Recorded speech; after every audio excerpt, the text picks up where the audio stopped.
How to fix restricted mode has hidden comments for this video on YouTube app. Hi everyone, welcome to the channel. This is Rose and without further ado, let's dive right into the video.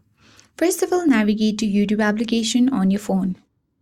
Tap to launch it and make sure that you logged into your account. So in case if you open a particular video and you are not being able to see the comments of that particular video, then it's most probably YouTube has restricted that particular comment and then hidden it. In order to fix that issue, head towards profile icon at bottom right. Tap on gear icon at top right. Now select general option. Scroll down and here on this page you will see restricted mode. You simply need to make sure that you toggle the button off. If it is toggled on, then you will get that kind of errors on your YouTube application.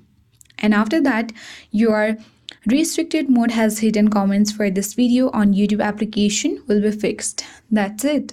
I hope this guide was helpful. If it was, then do like, share, comment and don't forget to subscribe. Thank you for watching.